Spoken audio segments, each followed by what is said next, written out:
Hello, good evening, and welcome to the LFC Daytrippers. I nearly said the Fat Back Four, but it's not the Fat Back Four. It is, of course, the Transfer Agenda show. Grizz told you on Sunday that we might do it on Thursday, and then we decided today, no, we'll do it tonight. Let's have the crack and do it tonight. Of course, the Ibrahima Konate stuff is huge at the moment, and we will have a chat around him. And we want to look at Liverpool and clubs, loads of clubs in the Premier League and some around Europe as to what he may do during the summer. With me, I am joined by Phil Casey, I'm joined by Grizz Khan, and I'm joined by the man in California, the fella that has all the good weather. It's Avy. Lads, the Transfer Agenda show, I'm so excited this is back. We have great fun doing this, and we get loads of comments and we get loads of names, and that's the plan for the summer. Not to just talk about, the transfers that may happen or may not, but what clubs should be doing, or what if a player is not moving, should he move and stuff like that, i.e. Harry Kane. But Grizz, I'm going to come to you first, and the talk of the town today is Ibrahima Konate, and it looks like Liverpool have agreed a deal. It looks like it's agreed a little while actually, but it's expected in the next couple of days that Ibrahima Konate will sign for Liverpool for around the £40 million mark, and has agreed a deal until June 2026. A, when do you think it'll happen? And B, what do you make of it? Because I want to get all your views on this around our centre half situation. I think we touched on it on Sunday, so I just want to get your thoughts on that. Yeah, look, I wanted to do a show on Thursday because I had an inkling the announcement might come on Thursday, but you insisted on today, so I said let's go for it today. So the reports have come out which say it's absolutely fine. There was the talk of it being sort of 30 to 35 million. Let's not talk about the semantics. It's just roughly around that figure, which is an excellent price. It's an excellent price for one of the most sought out young centre backs in Europe. I'll also add that it's 30 to 35 million pound because I think we've driven a bargain because of his, as Phil started. What's going on there? What's going on? Sorry, we just mute Phil while somebody makes a coffee in the background. Go on. But yeah, I think this price is. I think his price is fairly low because of a couple of factors, and one being he has had a couple of injuries in the past, which we've obviously looked into very, very in depth. Look into his injuries and state of his physical health, and obviously we've come out with green ticks everywhere and think it's going to be fine, and it will be fine. So 30 to 35 million. The main thing, Gav, was we cried, didn't we? We literally cried in January and said we need to address this fucking centre back situation ASAP, and we kind of said. We've done what we kind of wanted to be done in January on the first day. So the transfer window opens, and on the first day, bosh, there's your centre back. So that's a good thing. We've acted, and we're acting fast, and we've got one piece of the transfer jigsaw, so to speak, this summer, all done and dusted on the. It's not even open yet, is it, lads? The transfer window officially? Doesn't open until June 4th. Exactly. So we've decided to act fast and hopefully have a centre back ready and waiting for the first day. Avi, somebody said to me there, I think it was Barry, said, Gav, do you remember the time when you didn't know who Konate was? I do. It was about this time last year when people were banging on about him and Upamecano, and I was like, lads, I don't know who you're talking about. I've looked him up a little bit since because of the interest that's been surrounding Liverpool and Konate over probably the last 12 months.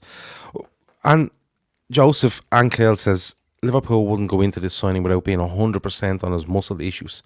Is that the only issue for you, Avi? Because anyone I've spoken to that know a lot more about Konate than I do have just said, look, they rate him as probably the best young French defender around. Yeah, it's a department where the national team and the under-21s are fully stocked up on.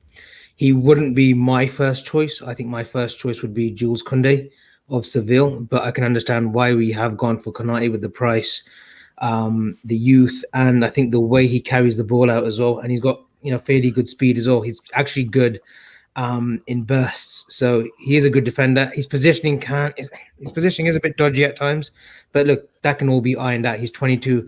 It is a little bit of a worry that he's only completed one sort of full season in 4 years in Germany. I think he was at Sochaux before in the Liga too, before he got snapped up by Leipzig. But look, if Klopp's and the committee have earmarked this guy to be the one next to Van Dijk and playing the high line, if it means that this will bring us, back to the top, then yeah, I'm all for it. It's just one of those where when you look at the defenders and the injuries that we've faced this season, Matip's, he's pretty much crocked. Then you got Gomez, who's he's only completed one full season at Liverpool. And then you got Van Dijk, who's suffered an ACL. You do have that little bit at the back of your head that is a bit of a worry. Yeah, I think it's a fair assessment to have that little bit of worry. Now people will say like when he was out during the summer and stuff like that, but he was still out. Phil, looking at this from a financial sense, you see the stuff about Kabak that it looks like Liverpool won't take up that £18 million option, and the word going around is that they won't. What they'll do is they'll bring in Konate. They might keep Phillips, Matip, whatever it might be, and use that 18 million somewhere else. With regards to his injuries, Phil, his age, the quality he's shown, 35 million for you is it a good signing? Because centre half we're screaming for him, Phil. We really are. Only time will tell. Ultimately, a sign will be judged on what he's able to do at the club. And if you consider that he's missed 45 games over the last 2 seasons due to injury, the majority of them were muscle injuries. That to me screams Oxlade-Chamberlain. It screams the worst type of signings. It screams the worst type of signings. I'm probably in a minority here, but I prefer if we didn't sign him with that injury history. I just don't think. I think that if we're going to replace Matip and Gomez to play alongside Van Dijk is pretty much a cyborg. So it's something extraordinary had to take Van Dijk out, right? But we've been playing Van Dijk plus one of Matip or Gomez, whoever's fit for the last 3 years. And when they weren't fit, then if Lovren had managed to turn up, then he was fit as well, or it didn't happen. So I think it's a huge risk. It's a huge gamble.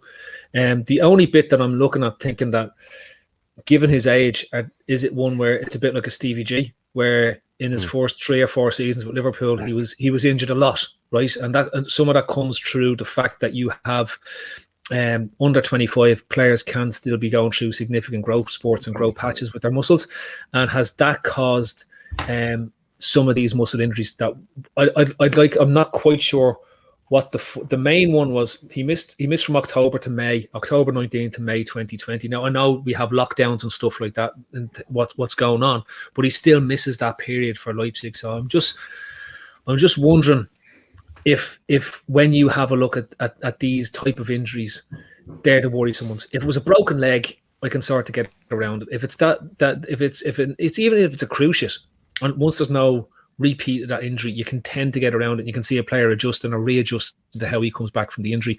My fear is when you hear torn muscle fiber, it's just our torn muscles, or the one that always gets me is these adductor muscles injuries, because that's what Matip suffers an awful lot from, because they are recurrent injuries. So I don't know. I hope that it's one that can be solved. If it isn't, I hope we're not spending 25 million on a guy who is going to share basically share the medical room with the lads who are in there at the moment, and that's the Oxlade-Chamberlains. Just a quick one on this, Gav. Sorry, because we play a high line. When the ball goes over the top, our defenders, they turn quickly back and they've got to chase that.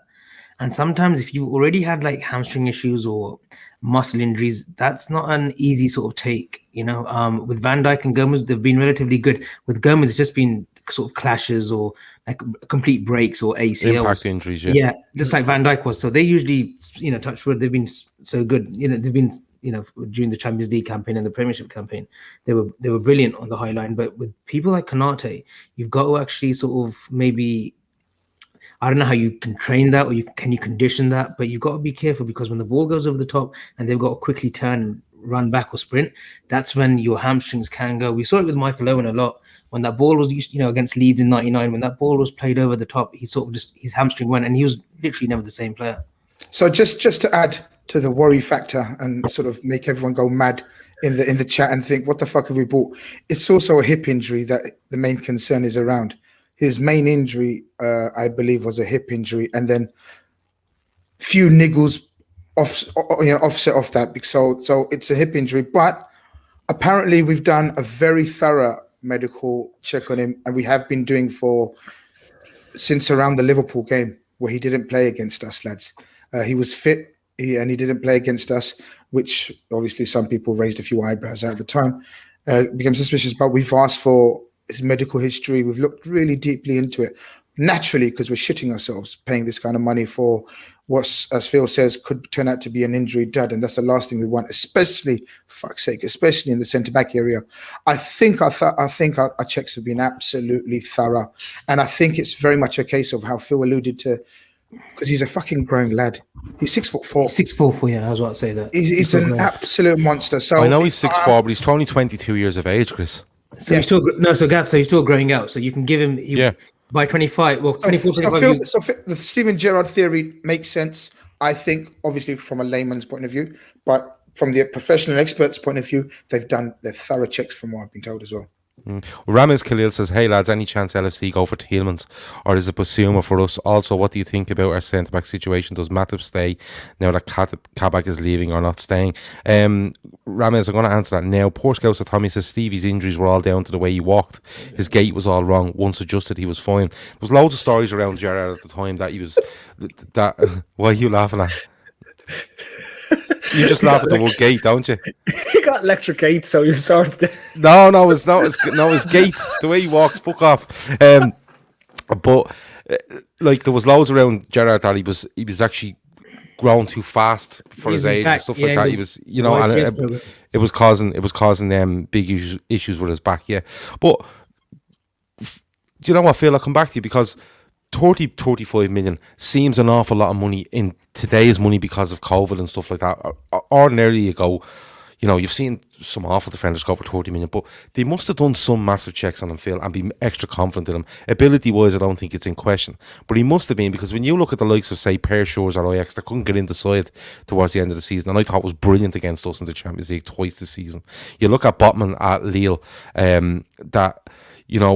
Lille had money worries and stuff like that, and you could have got him at 25 million.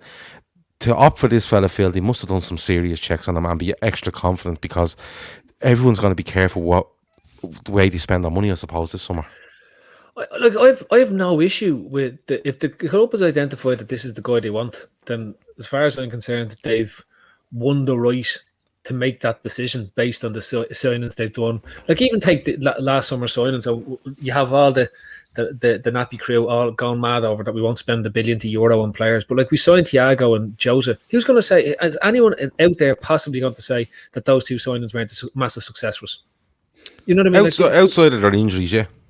Yeah, but like, even at that, look what they provided for the team. Look at the goals Jota provided before Christmas in the Champions League and everything. And then you look at what Thiago puts in over the last 10 games when he's able to play alongside in midfield alongside Fabinho. You can see what the setup, you can see what the plan is, you can see what they're likely to do. So if they've decided that Konate is the best option out of Botman, out of Shores, out of Kalate Carr, out of Kabak, out of even Ezri Konsa, I thought Konsa would have been on our list. I thought the fact that Konsa is a brilliant player. I thought the fact that Konsa can cover right back and play centre back comfortably as well, I thought that would be a huge way to fill up two gaps in the squad. In the same way Gomez has filled in a full back and then also being able to play competently at centre back. You can see how comfortable he is as centre back when he's alongside Van Dijk. So for me, that's why I just thought. But if the club think that Konate is the man, I am not going to question them until they start getting loads of signings wrong, because that's, as far as I'm concerned, that they've won the right to tell us that they are doing the right job. Yeah, I think that's fair. Just on Ramirez's point as well, around Tielemans, Stephen Dunn reckons that Tielemans has signed a new deal at Leicester and won't be going anywhere. I didn't think he had, and there was talk that he wasn't going to sign and was looking for a move because he's being linked with Manchester United. And Basuma we will get on to in a couple of minutes. Is that Erky Plunkett? Where? Konate has the highest ceiling out of any of the others. Did he use the phrase ceiling? Yeah. I know you hate the word ceiling, but it's crept into Keith's life recently. Yeah. Well, that's fair enough. We'll have words. I think ever since we told him he was jumping in the canal if we sold 100 tickets for our charity, Keith's gone completely off the radar. He won't even answer me WhatsApps now. He just keeps pretending he's working and all, and he's not fucking working. He has a job. He doesn't do fuck all. But I know but he's spot on. Take out the word ceiling because it really irks us. He's spot on. All those centre backs that Phil mentioned, fantastic, brilliant, no problem, all good in their own right. This guy, out of all of them, has the attributes that we're looking for in a centre back next to Virgil van Dijk. So you see how we got Joe Gomez, who's quick, strong, powerful, good on the ball, young, but now he's fucked, right? Konate is the French Joe Gomez, and I think better as well. Has all those attributes. He's bigger, he's stronger, he's quicker. Maybe not quicker, but he's not slower, as quick as Joe Gomez. So, and he plays right centre back. He makes all the sense for me. And at 35 million pound, it's an absolute no brainer. That's a bit harsh, though, Grizz, isn't it? Saying that Gomez is totally fucked, isn't that a bit harsh? Injury wise, I'll struggle to see him. I hope I'm badly wrong, but if someone's knee just pops without anyone near him, to even come back mentally from that, never mind physically, is an absolute mission. But I hope he does, and I pray he does. There's conflicting reports over Tielemans, whether he has or hasn't signed. Liam Morrissey said he hasn't signed the deal. Red Steve says sorry. Ruben Neves says Luke Drury. Peplin is a huge fan of Neves. We get on to Neves in a little bit. Red Steve says transfer market has Tielemans contracted until 2023. I don't know if he's signed an extension. You see, the thing is, like, I remember Tielemans being on loan at Leicester, and then they took up an option to buy him, and I feel like that's only like 2 years ago. I can't see him signing a 2-year deal at Leicester unless there's some sort of get out if they haven't made the Champions League, and that affects his contract. But surely Leicester took him 2 seasons ago, and Tielemans hasn't signed any new contract. What I'm saying is the original deal. The original deal he wouldn't sign surely wasn't 2 years that will put him, or 3 years that will put him out of contract next year. It seems a bit weird. Maybe it is because he thought it was a stepping stone, but I'm not too sure. Unless there's a bio clause, Gav. Well, but the talk isn't of a buyout clause. The talk is that he's not going. It's all about this contract, that he won't sign a new contract, and Leicester will look to, if he won't sign it, Leicester will look to cash in now because United are being linked, and the money is astounding. He's got 2 years after this, guy. Yeah, that's what I'm going to say. He's got the 2 years. If you let him run down to the final year, you're not going to get anywhere near the transfer fee you're going to get if he has 2 years left on the deal. So it makes sense for them to sell on if he won't sign a new deal at this point. Liam Morrissey said he's in talks for a new deal. He has been offered one. So maybe the fact that the deal hasn't been signed yet is just storing stuff up. But we'll have to wait and see. The Ruben Neves stuff, you've seen Espirito Santo is leaving Spurs. Or not Spurs. I have Spurs in the head, on the brain, because I think he's gone there. But the best one today, obviously, is Roberto Martinez linked to Spurs, which is just outstanding work from Spurs if they do that. For everybody else, not Spurs fans. Yeah. But Espirito Santo is finished with Wolves, and you might see a little bit of a revamp there. Phil, Ruben Neves, I think he's a fantastic footballer, but is it the right player at the wrong time for Liverpool if they were ever to look at him, or where could you see him going? Because he's going to be coveted both in England and around Europe. I think. Look, I really like Neves. I know some people don't think he's a bit one-paced in terms of what he offers, and that if that's the only thing that's going against him, that's probably enough to see why we wouldn't necessarily go in for him, because if we've already got Thiago, and this is in the nicest way possible, who is potentially one-paced, he's wonderful at what he does in terms of what he can do, but we need the lads alongside him that can move and move quickly. And that's what the one thing, attributes that Henderson and Wijnaldum and all have, is their ability to cover the ground all over that pitch and cover it at pace as well. We'll go back to the pace of this team. When we have young players and we have our top players in that midfield, it's all about pace and the ability to get up and down. And that's the only thing that I think goes against Neves. I think he's if we hadn't signed Thiago and Wijnaldum was heading off this year, to me, he would definitely be on the list of lads that we should be getting in, because he's just a wonderful player. He's a wonderful player to watch and everything like that. But I just think we've got already somebody better than him in our midfield. So what you're going to do is you're looking for a genie replacement, and you're also looking for something to supplement that midfield, as opposed to just signing another player that's similar to what you have at the moment. Yeah, it's an interesting one, because I think he's a fantastic player. He reminds me a lot of Xavi Alonso, the way he plays football. He sits there, he controls, he sees passes, but he's a bit more about him going forward. Like, he's a fucking unbelievable hit on him, and he's not afraid to let it go when he needs to.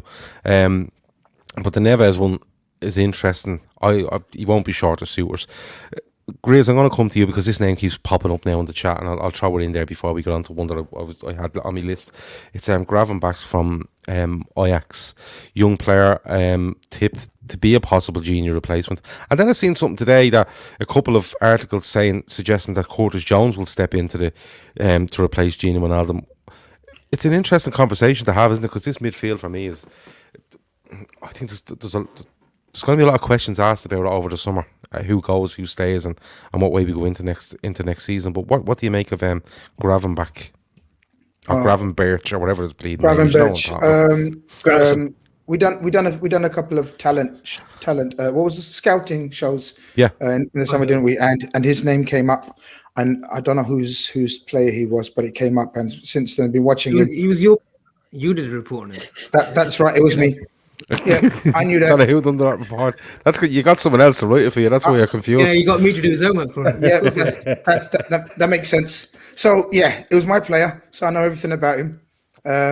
Fantastic player, but not only that, he's very, very much liked by Liverpool.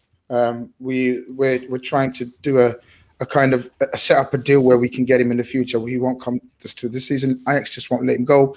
He needs a couple of more seasons playing in their first team. Wonderful talent.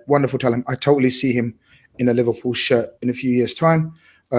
He's the ideal future Gini replacement, but he's not going to be right now. Wonderful, tall, elegant, covers as Phil says, our midfield is set up for the two people around Fabinho to cover as much ground as they possibly can, and this guy does that. He's only young. But he's got a passing range on him, everything. I genuinely see him as a long-term successor to Henderson or Gini, whichever way you look at it. But yeah, it's a bit too early for him. But definitely one to look out for. And the other thing about Curtis Jones sitting into the midfield, yeah, he's come on leaps and bounds this season. I think he would have learned lots, especially in terms of how Klopp's changed his playing style. Would you agree, lads? He's far more trying to be discipline him in terms of becoming more of a Klopp central midfielder as opposed to a floaty 10 or whatever it was in the under 23s, under 21s, whatever. So I think he's learned a lot, and playing with Thiago every day, lads, you can only get better unless you're absolute knob. You've got to get, you got to get, no, if you can't learn off Thiago, then there's no point playing football, because the man's a genius, the man's a teacher, the man's, he's an icon for people like Curtis Jones, and I think Curtis Jones is a good shout. I think he'll get more game time. I'd still like to see someone brought in with a bit more, what's the word I'm looking for, lads? Help me out here. I'm not brilliant with words, but someone with a bit more bollocks, robust, industrious, like you're stereotyping the midfield here, though. Yeah, you're going for that stereotype midfielder. I tell you why. Because the man he's replacing, who would be replacing, is Gini Wijnaldum, who has all of that in abundance. Okay. Like Mr. Superman, basically, can do a bit of everything, and will turn up, be fit, be ready to go to war every single game for you. He may not perform every single game for you, but he'll be ready and fit and willing. And that's the kind of midfielder profile I think we're gonna look for. I know there's clamour for creative playmaker, Phil Coutinho, number 10. Bollocks, not happening. We're looking for someone to really who can be ready there to play loads minutes.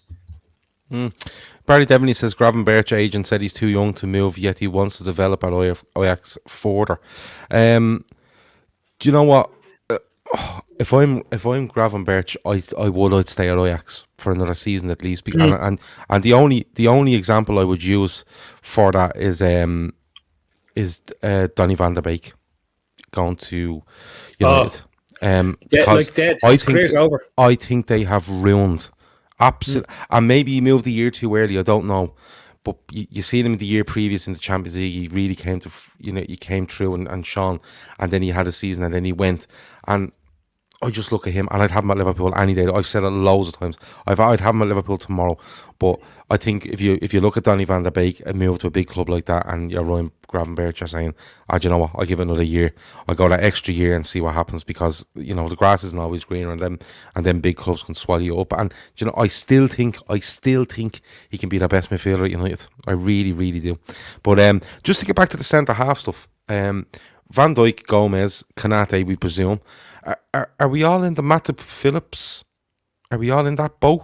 Phil, are you keeping Matip and leaving Phillips there? Or are you keeping Matip and Phillips goes? Or what way are you going? Because it looks like Van Dijk, Gomez, Konate. What are you doing? 4? Are you doing 5? What way are you making them up? I said this I think I said it the other night. I said I don't really like, if we want to keep 6 centre backs at the club, we've got every right to. We've got multiple competitions. You've got the cat's abortion of a Champions League starting next year, where you play 96 games against random teams across 14 months or something like that, or is that the following year? The Champions League 2024 is when the new stuff comes in, isn't it? Right, so we still have the old competition. The last decent Champions League competition is next season. Great. Well, there'll be a couple of seasons of it. It's 2024 it comes in. Well, you'll have 2 or 3 seasons of us only needing 4 centre backs. So we've got 2 seasons until Klopp retires.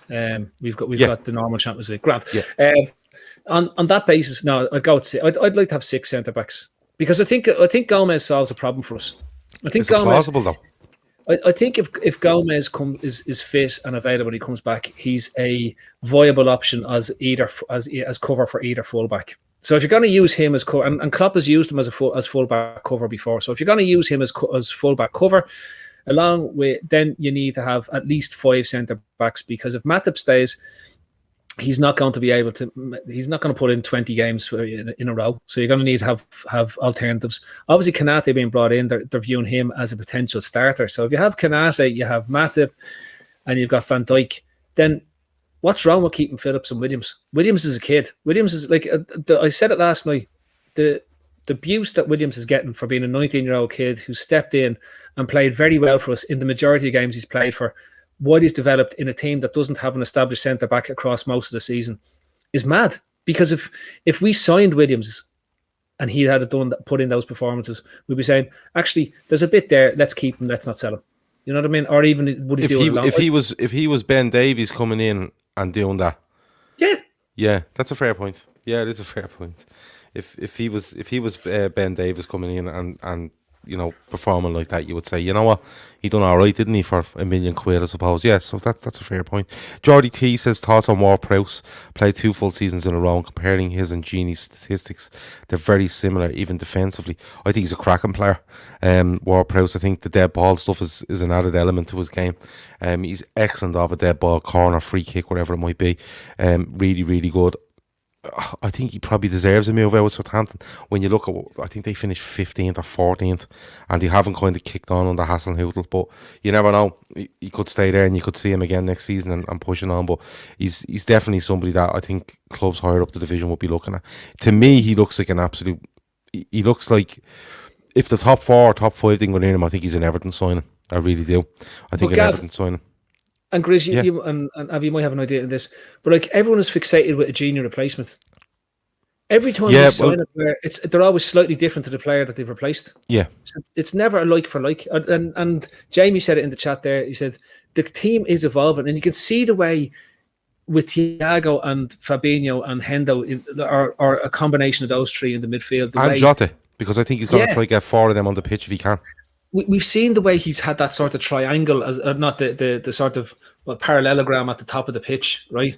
As opposed, and then 2 behind it. Like he's looking at an evolution of the system to get away from being closed out in a 4-3-3 all the time. So that to me is like, that's where we should be looking at when it comes. That's why Awar at Lyon is definitely. I look at him and I just, if he's less than 30 million quid or available for 30 million quid, that's a no-brainer. We need to be on that train as quicker than anything. 30 million for him and 30 million for Konate. That's 60 million quid for 2 players that can single-handedly come in and be starters into that team, and that's what we talk about. Because the starters comes in, it strengthens your squad by having the fellas who were starters become bench players for you.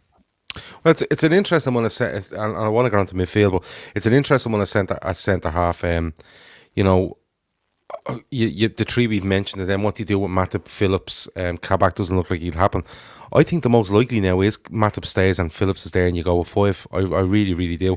And I still think it's a bit of a risk because you have to remember, we've only spoken about Konate, not only on the injuries, but he's new into the league. It's a new country for them, and then you have 2 players coming back from huge injuries. I don't care how big and strong you are. They're 2 really, really long-term injuries, and you're coming back into it.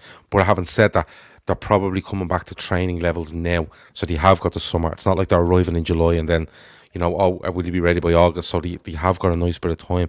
But into the midfield, like you do, like Phil mentioned, just quickly on the centre back. Just finishing on the centre back. I'm with Phil, and I think Shawnee said it on the fat back 4. Bringing as many centre backs as we can, because I'm still not comfortable with that notion of just bringing in. Because at the moment the stories are coming out that we're just replacing Kabak with Konate, right, and then keeping the rest. Yeah, which is still mad. It's still mad, lads, because we're talking about Gomez and Matip being relied upon on top of Konate, who we're having slight doubts over. We could very easily be back in a position next season where Phillips is partnering with Van Dijk. Guys, we're acting as if Phillips has been fit all season. He's been missing in games as well, and he has had injury problems. He's only played 42 games at the age of 24. That is something to think about too. I think if we get, in my opinion, if we get reasonable offers for Matip and Phillips, I don't think this Kabak deal is dead in the water, as many think that it is. You see, yeah, it could be a negotiation tactic. Like, I'm being honest, if you told me you could get 18 million for Matip and sign Kabak, I would. And Matip's a better centre back than Kabak, but that's the problem. We need people there. We need it's never been higher on the list of pros availability. Years gone by, you'd say, he'll do 30 games a season, but he's fucking magic for 30 games. He might miss 15, but he's magic, and you go with that. Now it's like, no. Like, the top of our list is, will this fucker play 35, 40 games a season, 45 games, depending how far we go? And I think that's huge for Liverpool this summer. But it'll be interesting to see. As I said, the Konate stuff looks like it's ready to be announced. When it is, we'll do a show on it, obviously, and have a more in-depth look at him. Let's go into midfield, because you're looking at Henderson, you're looking at Fabinho, you're looking at Thiago, when Alden's going, you have got Jones there, you have Milner, you have Oxlade-Chamberlain, you have Keita, and there's questions over a couple of those. I'm going to throw a name out there, because let's do it, because there's loads of people doing it. Hossein Mawar, and the talk is somewhere between 22 and 27 million. And Phil has come out and said it's a no-brainer, an absolute no-brainer. Avi, 22 to 27 million, I think it's a no-brainer as well, just for the record. About 2 seasons ago, I did like him a lot. I did think that this kid's got the lot, but maybe it's because he's stagnated at Lyon. He is a bit of hit and miss. He had a good back end of the season, but I don't know. I'm not sold on him. I think there's players out there who are doing it right now and have done it for like 2-3 years. It is a good price though, 25 million euros. If that's what's being quoted, 25 million pounds, then I think we will definitely look at it. But it's one of those, I'm not totally sold on him. Oh, I don't know why. I really don't. I think I'd rather get a Basuma in, a combative midfielder who is... Why? Where are you putting covers right. every? There you go. So you want to pursue it in, and I take it. But sorry, by the way, I'm going to say it out straight. When Alden goes, I would sell one of Oxlade-Chamberlain or Keita, and I would sign Basuma and Hour. That's what I would do. Right? I've said it. I said it. Risky, Grizz, you said it on. I said this on Sunday. We chatted about it. I would sell Oxlade-Chamberlain or Keita. Right, he's not going to sell both. He's not going to sell the both of them. But I would, if you told me you could get Basuma and Hour in for Wijnaldum and Keita or Ox, I think it makes absolute perfect sense. I think you're going to have players that will be on the pitch more. That's one, and I think it brings a different element to our game. I think it does. I know where you're going with. You can cover different areas, and that's brilliant for Basuma. But Hour for me, I think it's benefited him that he stayed at Lyon for probably a year. People would think a year too long, but I think it'd be absolutely brilliant. I think it gives us a much a different element. It gives us goals. I don't know why we wouldn't be all over that at 22 to 27 million. But go on, Avi. I'll let you respond because I did cut across you a little bit there. No, that's fine. Basuma, because he covers every blade of grass, and if we're going for like, Gini out, Basuma in, it makes sense as well. He's a very combative midfielder. He gets around, he can pass the ball, he keeps the game ticking along. He put in an absolute clinic at Anfield. He put in a clinic at Anfield this season when they beat us 1-0. And he wasn't too bad at the wherever they played, the Amex Stadium, whatever, in Brighton. He played well in that game as well. Yeah. So someone that I would definitely take. I think if we can get rid of Naby and Ox at fairly good prices, reasonable prices, not Edwards prices, but reasonable prices, I think we can just cover Basuma with those two, because Basuma will cover and play more games than those two put together. He can play you mean in 35 terms of games. Yeah, not price-wise, you mean minutes-wise? I wouldn't mind if we got rid of Naby and Ox and we got in a Basuma in place of those two. We don't need another midfielder, because Basuma will play more games than those two put together that they will for Liverpool, right? This season, Ox made two starts this season. He started 2 games this season for us in the Premier League. Ridiculous. And we know Naby for the last 3-4 years. So Basuma coming in, guaranteed game time, barring any injuries.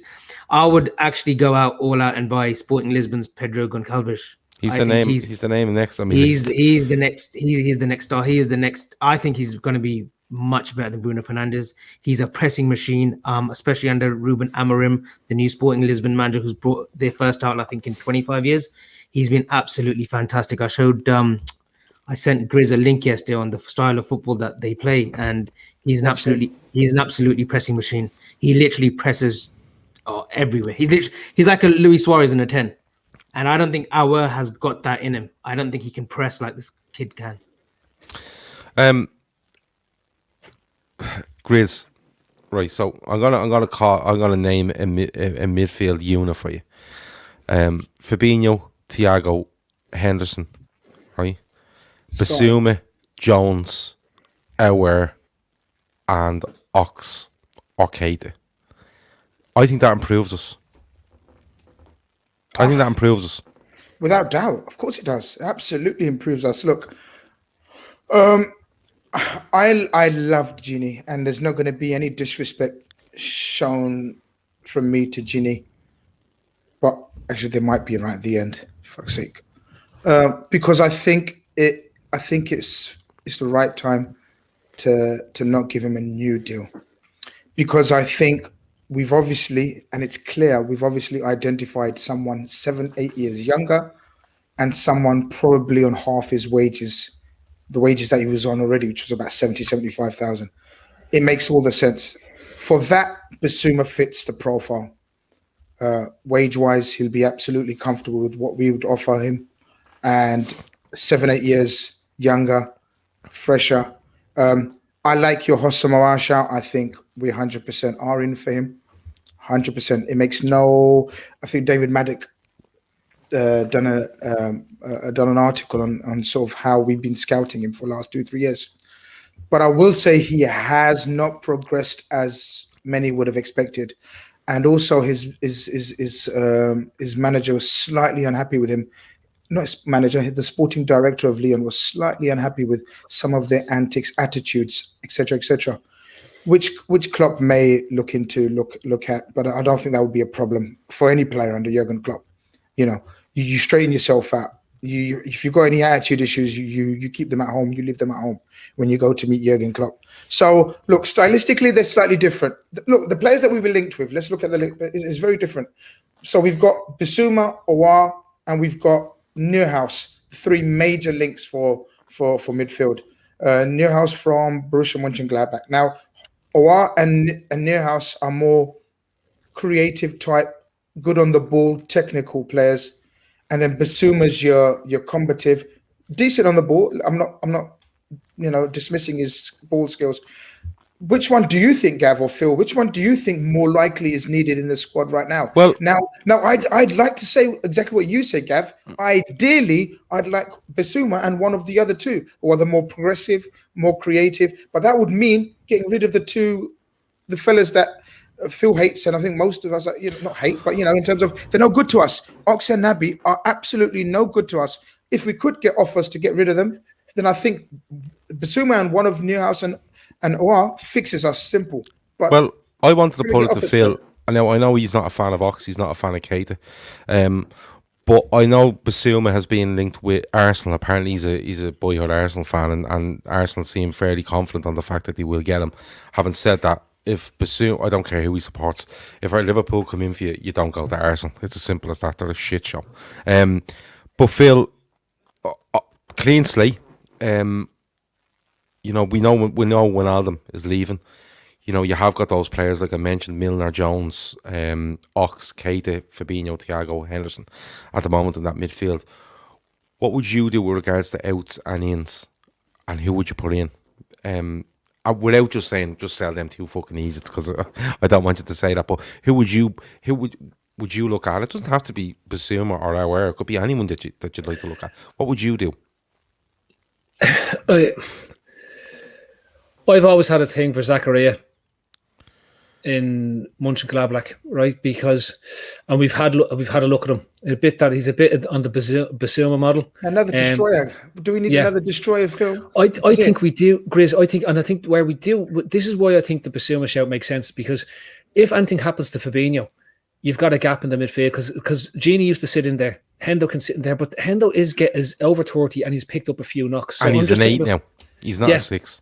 So this is the other bit. But I look at that and I say Neuhaus, and I look at the Zakaria link. I can see the sense in that in terms of the Edwards model, in terms of what we do. There's so many players being mentioned with French teams, and traditionally we haven't gone mad for players out of the French league because it's such a different league to the way we play.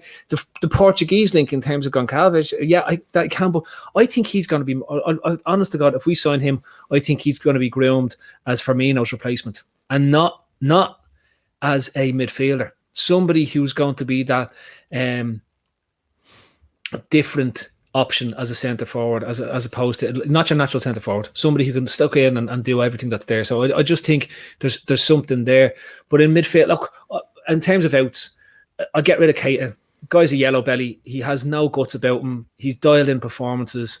He's the biggest waste of money we've had in the Klopp era. The sooner we get him out of the club, the better for everyone, because he just brings nothing to that team. I've seen, and the amount of stuff that's been out there online is just ridiculous. Like if he's available, if he wasn't always unavailable, he'd be one of our best midfielders. Yeah, like, you know what I mean? I think it was who said it? If your auntie had wheels, she'd be a bike. Like, do you know what I mean? It's true. There's absolutely no point in having a fella who offers zero, who has no bollocks, no guts about him, dials in big games, clearly won't follow instructions. So get rid. I'd keep Oxlade quicker than I keep him. And the reason that I'd also keep Oxlade is the homegrown quota, yeah, over Keita, right? Even though we could probably get more money for Oxlade than Keita, because I don't even know who's going to buy Keita. I think Keita's in the This is it. It's all about if we can shift them. I think we're gonna. Keita's the midfield Karius. Let's be honest about it. Nobody's going to touch him. He's poxy. You know what I mean? You're hoping that like a Villarreal or something like that wants to sign him and pick him up, because nobody's going to touch him. Leicester have been linked, and Atletico have been linked, and we'll have to wait and see. But it's one of those where I think they belong to the same. Sorry, Gav. I think Naby Amate and the destroyer and Didi, they share the same sports group. Hence there could be a link there. Okay, yeah, that's a fair point. And you know what? It's one of those where, like Phil said earlier, that Jamie mentioned that this team is evolving, and I think it is, because Phil's mentioned about rebuilding this side, and I think Klopp has gone a long way to rebuilding something in this squad over the last 2 or 3 months after what was an horrendous January to March, April anyway. And I think he is loyal to players, Klopp, but I think he's looking at it, and I'm convinced in 2024 he won't be Liverpool manager anymore. So I think he has to look at rejuvenating some of what he has there and rebuilding, but he has to do it in a certain amount of time to get the payback for it by 2024. So it's an interesting one. We got on to forward stuff in a minute, but M to the O, with a massive super chat. He says, just a token of appreciation for the whole season. Mad schedule, and you guys have been so consistent with content. Lockdown has been tough. Your content has helped me through it. Much love. You will always be a supporter of this channel. Lovely words. Thanks a million. You don't need to be doing that sort of fucking super chat. Or you could have just said that and we would have put it up. If you want your money back, talk to Phil. He won't give it back to you. Not a hope. Not a hope. That's go straight to Sienna. So it's like fair play to you. Yeah, you know what I mean? Absolutely. So, do you know what? From the 1st of June until the 30th of June, everything earned from the LFC Daytrippers will be going straight to the Sienna Fund, but we're going to throw that one in as well, if that's okay with you. But looking then at, and I want to go on to some other clubs in a couple of minutes very quickly, but looking up front, lads, I want to do, and this show is all about just kind of setting our stall out and seeing what we think we need and what players are out there, and all those players that we've given tonight, I'll keep a list of them, and we'll keep updating you as we do this, possibly every Tuesday and Thursday throughout the summer, and we'll do it probably 3 times a week if we get a chance. But just moving into the forward area of the pitch, and I said the other night that hands up again, Firmino, Salah, Mane, Jota, and I just throw whatever I have at Jadon Sancho, and you're strengthening yourself massively, but you're forward planning at the same time. You're killing 2 birds with 1 stone, and if you end up losing one of those front 3 a year down the line, the blow is already softened this year, and then you can look to progress the squad a little bit more. But Avi, forward, Origi doesn't look like he has a future. Harvey Elliott has done brilliant in the Championship. He may come in as a squad player to talk. Maybe Shaqiri goes and he might take a spot. Give me one player you want, because we're definitely signing a forward player. There's no doubt in my mind. What player do you think is the one? Gav, there is only one player. That's Kylian Mbappe, and there's articles today doing the round. There's articles. Strap yourselves in. There's articles doing the round today from Simon Hughes saying we have 0 chance that we're in a different league and a different sort of headspace if we think we can't get him. People forget that the power that Nike actually possess, and they're seething. And I'll tell you why Nike are seething. MLS, they've just renewed a contract with Nike that all 27 teams in the MLS will again be sponsored by Adidas. And that's a big stranglehold out here in the US. Sorry, Nike are going mad because Adidas have got the stranglehold with all the MLS teams, which are 27. Okay. It was so there's more teams. It's expanded now, hasn't it? The MLS, and they have the stranglehold on all the kits and jerseys. Nike are seething, and Michael Jordan had a lifetime deal with Nike, and then obviously eventually it turned into Air Jordan. LeBron James has got a lifetime $1 billion deal with Nike. They want to do something very, very similar, and I think it is. I believe it's close that Mbappe and Nike it will be a lifetime deal. Now, you can't tell me that they are happy to let Kylian Mbappe join any other team that's not sponsored by Nike. We are Nike's hottest property right now. We are the franchise in terms of Nike, as are the Red Sox in baseball, as are the Lakers out here. We are the number 1 team in soccer for them. Forget the Barca's, forget the Chelsea's, forget the Tottenham's. We are Nike's number 1 brand in soccer. There's also been a collaboration called The Chosen 2. Nike had a collaboration called The Chosen 2, and that consists of LeBron James and Kylian Mbappe. We've seen Instagram posts, we've seen Twitter posts of how close these two are. Mbappe has called LeBron James a mentor in the past, someone who's teaching him the ropes of fame, celebrity status, and how to deal with all that amidst being a top-class athlete. Nike want Kylian Mbappe at Liverpool. I firmly believe that, and I firmly believe that we will be in discussions.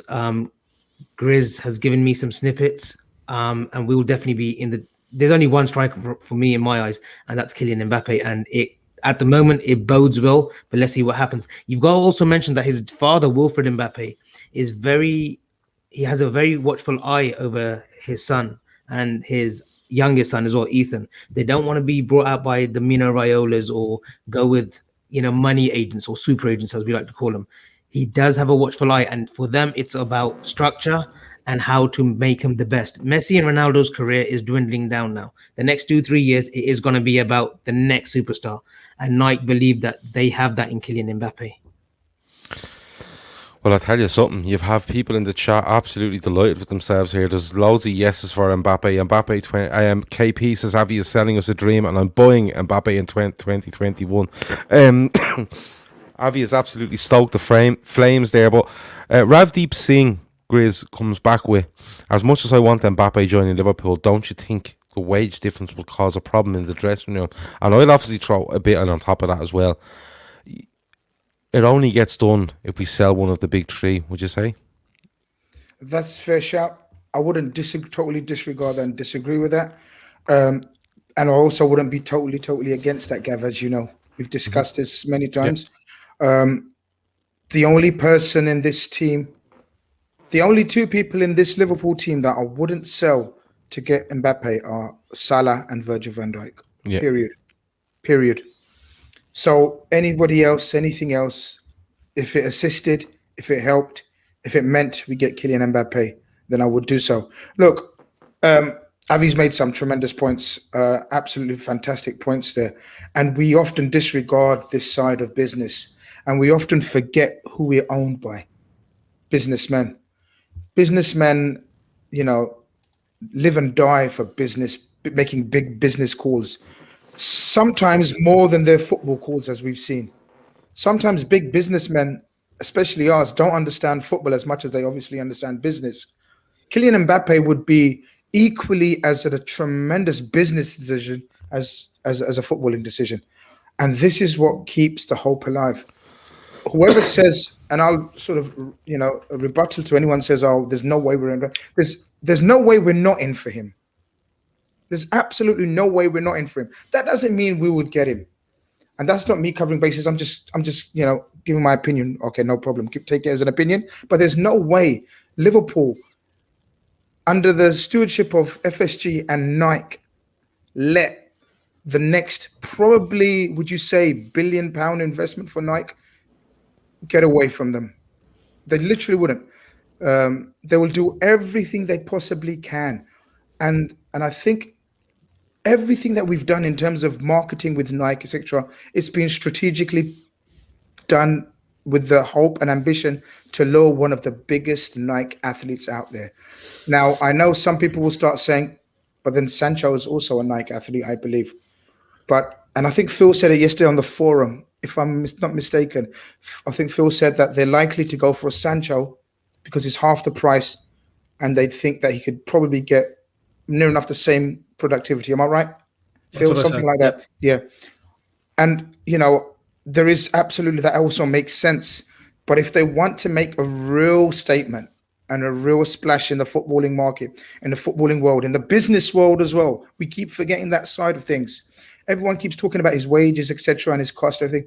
It's all, they would not entertain him. They would not take his father out on a yacht, his family out on a yacht, invite them over. You know, if they didn't think them, you know, you don't go into Marks and Spencer's with £1.50. You don't do that. You look, you know, I don't even think you can get a token to push the trolley around for £1.50, right? So, you know, it's similar. Liverpool wouldn't want to sort of entertain his family, talk to them if they didn't have the finance in place. The finances have to be in place. The financial have to make sense. The business plan has to make sense for even to consider Mbappe. So people that say, so, you know, it doesn't make sense for someone to say, oh, there's absolute no chance, zero chance. Why the fuck was you talking to his mum and dad and his family and everything? And Klopp's been watching him since he was 17. Why? Did Klopp think he's going to get him for like 50 million in 2021, 2022? Dan Bailey says the trolleys are free at M&S. Just a quick one. Fantastic. Just a quick one before, like, you know, we wrap this up. Before Phil kills your dreams, go on, yeah. Before Phil annihilates me, but like, just a quick one. Look, there's videos of Klopp meeting Wilfred Mbappe's son, and then obviously Mbappe's dad, right, at these awards, and he's punching him and he's very jovial with him. You don't do that at first instance. You don't do that when enough. You know, if I ever met Phil, I'm not going to start punching him and like cuddling him. You know, I'll shake his hand, but you know, I can if I want. But you don't do that. Yeah. And also, since Mbappe's been at PSG, you come out here in California. I can only speak out California, in the west coast of America, right? You see PSG have set up school academies. You see these little kids and these little boys and girls with their kits. They've got Mbappe on every effing shirt. No other player. They haven't got Paredes or Neymar or Icardi. They're all in Mbappe shirts. And that's only the west coast of America. You see, I think they've set up 15 schools, academy schools within the LA, San Francisco, the San Diego area alone. And you see all these kids with the Mbappe shirts. And you just think, why wouldn't Nike capitalize that if they put him at Liverpool? Why wouldn't Boston Red Sox? Why wouldn't NSV? Why wouldn't FSG exploit that? Why wouldn't they? Someone explain to me why wouldn't they? Go on, Phil, it's all yours. What do you think, Phil? Is Mbappe a realistic target for you? And I get what Grizz is saying. Like, there's no way we're not looking at him, because who wouldn't look at him? If you're not looking at him, you're like, it's negligence, to be honest. Negligence. But if you're sponsored by Nike and you want to, and especially if you're on the back foot in terms of public image, Phil like FSG different. are. Yeah. No, I'm just going to finish off because Avi interrupted me and then you interrupted me and then. All right. You're getting your one back. I'm just going to finish my statement. Isn't it? You know what he's blocking us back here. But I forgot what I was going to say. But Mbappe is very realistic, whether it happens or not. But your original question was, who would we buy? Avi said Mbappe. If we can't get Mbappe, I would 100% go for Sancho or a world-class attacker. That's where we go big on the attacking. We can go 30, 40 million on defense, 30, 40 million on the midfield. But in an attack, we need one of the world's elite attackers, in my opinion. I don't want a Shaqiri, an Origi, or Wilson to be our backup attack or anyone of that level. Next season, we've got to have the front three that we've got and then Jota and another world-class attacker so we can play 3 of the 5 at any given time. Okay, the Correa says Phil, Bamford for me. So I've thrown that in there before Phil says the Patrick Bamford. But Phil, the lads make sense in what they're saying, in fairness. Like, they're not saying they will absolutely get Mbappe, but you would be in for him and you would be looking at it as a structure of, a 5-6 year deal and how much money you would actually make off this. And he's just he's probably one of the biggest global superstars at this stage. What would you see happening? What would you like to see happening? What do you, like, realistically in your mind, what do Liverpool do in a forward sense this season? Jonathan David. Oh yeah, you're back to him. This guy has been looked at for the best part of 24 months at this stage by the scouts. And as much as people want to hear about Mbappe, Jonathan David is going to be high up the list in terms of productivity and then now adapting to a new league and the potential for him to step up. That's one that people need to keep a close eye on. With regards to the Mbappe thing, everyone wants to think that they're in for these super duper stars, right? But he's playing with a state-sponsored club at the moment. And it's likely that another state-sponsored club will put more money on the table than we're prepared to put on the table, regardless of who owns what and what gear and what stuff they're wearing.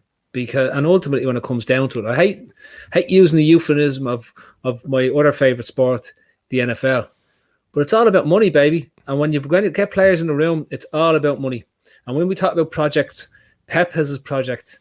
Fucking whoever comes in at Real Madrid is going to be a project. If you think of Benzema at Real Madrid for the last X amount of years, right? And you look at he's only really getting the respect he's now getting. It's because Madrid was built around Ronaldo. If I'm Real Madrid and I want Kylian Mbappe, right? If you're talking about a project, this is a team that wants to get back to the top of the European chain that is the global royalty of football. And you're saying, Kylian, come here to Madrid and be that figurehead. We're going to give you whatever you want. We're going to make you and give you the coverage that only Real Madrid can give you. Like, I'm sorry, even as a Liverpool fan, it's from a guy who hasn't grown up supporting Liverpool. Sim says, Phil, can the other three talk because you're breaking me heart?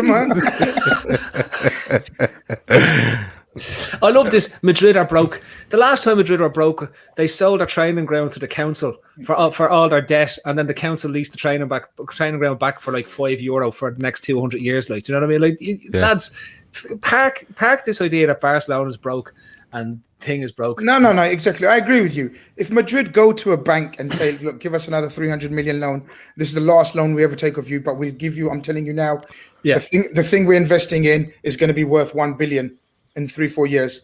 They'll make a business plan and they'll get that done. But look, Mbappe, as I said, the original question was, would we be in for him? Is there any chance? There's absolutely any chance. They'll be 100% for him. I totally disagree with you about Jonathan David. I think that would be an absolute Divock Origi type signing. We're back to a potential someone who's doing well in France. I'm not going down that avenue this summer. You can nod your head, Avi, and Phil as well. No, I don't want to. I'm just giving you my opinion, and then you can give yours. I don't want this summer. I'm adamant this summer that this is a legacy summer. I'm not having a normal average summer. Your Jonathan Davids, your Sander Burges in midfield, and whatever. I'm telling you now, and listen to me very carefully, because I'm not going to keep repeating it every week in the transfer show. No, I'm not. I'm fed up and tired of this. I'll ask you on Thursday, and you'll say the same thing. No, I'm not. And I'm not.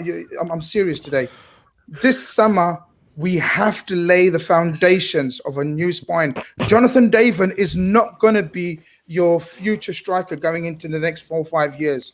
It's got to be an elite attacker, an absolute elite attacker. I don't give a shit how much it costs. I'm not saying it will cost the next amount. I'm just saying get the elitist of the elite in whatever order we can get. Well, if we can't get Mbappe, Sancho, if we want to go Sancho, Kane. Grizz, do you know what I mean? I'll go back and say what I genuinely believe. I think there's more chance of us going for Gonçalves as a forward than as a midfielder, to play a hybrid sort of Firmino role. Even if we're going with a diamond up front, to play at the bottom of that diamond that's gonna be the 4-man attack a bit, where you can play Jota, where you can play Mane, where you can play Salah, and you can also play him in a slightly rearranged midfield where you have Fabinho and Thiago. Maybe I'm not denying that. Maybe always looking to evolve. Looking to evolve.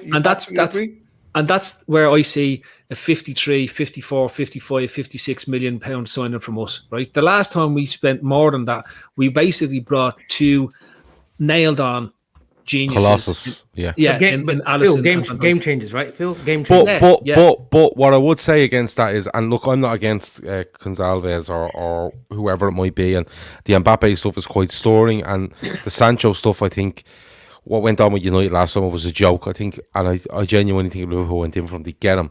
Yeah. But are we at the stage, like Grizz says, and I know where Grizz is coming from, because it's a frustration when you look at the likes of, say, Oxlade-Chamberlain at 35 million or whatever it was, and look where he's sitting, and you look at other players, and you look at, people are just frustrating Grizz now, and I know, and I get it, because everything that's gone on this season, there's certain players, or me, and I'm thinking I'm on the same track as Grizz here, that should have stood up and should have come out to the forefront and said, look, I'm back up, but I'm here, and they weren't. And that's where Grizz is, not panic, but frustration comes from, and that's why he wants to double down on a bit of security with regards to that. Shawnee Lawson says, this is for my Mickey Mouse outfit. I'm all in. Of course, he will wear a Mickey Mouse outfit on a show if we sign Kylian Mbappe. And he also says that Phil is going to tell us that Santi's not real next. Wait for it. It could happen in the next couple of minutes. But look, this is the first transfer again. Santa is. So that's just putting it out there. Santi is real. Kylian Mbappe isn't. That's true. But look, this is the first transfer agenda show of the summer. We're going to have loads of them as we go through. And as you can see, we're going to talk about Liverpool. We're going to talk about other clubs, other players, who should move, who shouldn't. And can I just say, Gav, one thing? I'm so pissed off. You're all up in Mbappe's dream house. Not one of you has mentioned Haaland. I would take Haaland over Mbappe every day of the week. And he's going to say and Grizz will back me up. I've said this. I would take Haaland over Mbappe as well. Yeah, this is your Ronaldo, in a business Messi sense. In a business for the next sense, 20 years. In a business sense, it's Mbappe all day. In a footballing sense, for this Liverpool team, I absolutely think it's Alfie and Haaland Jumfle, because I just think he's absolutely he's so fucking good. But I think he's absolutely nailed on for Man City. Unfortunately, I don't always bring good news. Bad news is we're absolutely not in for Haaland. Categorically stated. I would say he's absolutely. I would say there's 2 places he's going. I think, and it'll all depend on Kane. If Kane goes to Spurs or Chelsea or City, I think Haaland goes to Jordan. That's what I believe happens. Guys, because if Mbappe goes to Real Madrid, they're not doing Haaland as well. Guys, I just want to reiterate, and I know we've talked about Gravenberch. Under Klopp's tenure, we will not buy a Raiola player, and I'll stand by this. Until his contract's up, until he leaves this club, we will not buy a Raiola player, whether that's Daniel Malian, Gravenberch, or a Haaland. Just to put it out there. Yeah, no, I don't think it happens simply because I think you know, Haaland apparently was doing a tour of Europe a couple of weeks ago, seeing who would get offered him the most money. And we won't be in that list when it comes to PSG, Real Madrid. I don't know where Barcelona are getting it. Like, I don't know where they're fucking getting it. But and then of course Man City. I think if City had any chance, any sense, they would go and sign Haaland. No doubt about it in my mind. But as I said, this is the first show. There will be ones as we go along. It's been a brilliant show. I've really, really enjoyed it. Phil can come back on because he just bursts everybody's dreams, which is which works on this show. And the dream burster. Yeah, the dream killer. But look, before we go, as I said, the midweek fixes tomorrow. That's a season review. We're going to have a good chat about the season. Thursday, we'll be back with some more of this. Friday, the Friday forecast is back with a draft, a bit of fun. Somebody asked, will me and Andy do some shows during the summer? Absolutely. Me and Andy will talk random during the summer because that's the only time we're allowed to do it. What else have we got? My show, Gav, my new show will be starting over the summer. Oh, so exciting! Phil has a new show coming. That will probably be towards the end of June, I think. Once we can get all the software lined up, which is a cracking idea, by the way. You'll love it. And the big things before we go. Well, not the one big thing. One other thing. The other thing is that our merchandise is live on our website now. lfcdt.com/shop. Loads of different designs going up there. Have a look at them. Give us some feedback. And the most important bit is Sienna. She has her own clothing range on our website. So if you go to the shop and look up the Sienna range, you can have that there. But if you go onto the website and look up the Sienna tab, you can see everything from donating on the GoFundMe, joining our 5k challenge, and looking up her merchandise. And as I said, 100% of all profit of anything sold with the name Sienna on it is going straight back to her. And that's our mission from now until that girl goes to America and visits Avy first, and then heads off and gets her treatment. So Grizz, anything else before we go? No, not bad for a season opener. Yeah, long summer ahead, exciting summer ahead. Can't wait to clash with you all summer. Okay, I'm looking forward to tracking this. I'm looking forward to tracking how we go, Grizz, in terms of predictions against reality. Absolutely. Yeah, absolutely. And Phil, anything else before we go? Odegaard, keep an eye on that. Loved by Klopp. He is. Yeah. Nice. That's a name he didn't put in tonight, but we might have another look on Thursday. Avi, anything else before we go? No, I'm trying to convince Grizz to do a Twitter space sometime this week. So he's always busy. So we'll do one maybe. That's so funny you said that. Because I'm sitting here and in the drawer of me desk is a T-shirt, right? And it's a T-shirt Grizz sent me. I don't know if I can get this up. Let me see now, and I'll show you. So on the front, maybe can you see that? Yeah. So that says, right. That's all right, because that's one of Grizz is saying, isn't it? There we go. And then the back one. Awesome. So there you go. That's a one-off special edition T-shirt, not available on any website anywhere in the world. That's not for sale. Never. That's not for sale. That'll be in the Football Association Museum at some stage. But there you go. There's an American football range coming as well, Gav, isn't there? Yes. We're looking at American football style tops. Is that right? Isn't that the way we put it? But as I said, give us some feedback. If there's any designs you want done or have an idea in your head, absolutely go and do that. But don't forget, the biggest thing is to support Sienna. If you go onto that website and you're buying a T-shirt, have a look at the Sienna range. There's mugs, there's stickers, there's anything. You can just pick it up, and of course, everything will go to Sienna. That has been the first Transfer Agenda show of the summer for 2021. It's been an absolute cracker. Thanks for joining us. Hit the subscribe button if you haven't already. Make sure you like, make sure you share. We're very, very, very close to 10k subs. And at 10k subs, we're giving away that PlayStation. We're giving away FIFA 21 with it. Grizz is on a bike. Doing a whole show on an exercise bike, and I'm sure we rope other people in to do something. Sure, I can get Keith to jump in the canal. I can get other people to do other stuff as well. Phil, it's been a pleasure. Grizz, has been a pleasure. Avy, it's been a pleasure. I've been Gav. That's been the Transfer Agenda show with the LFC Daytrippers. Over and out.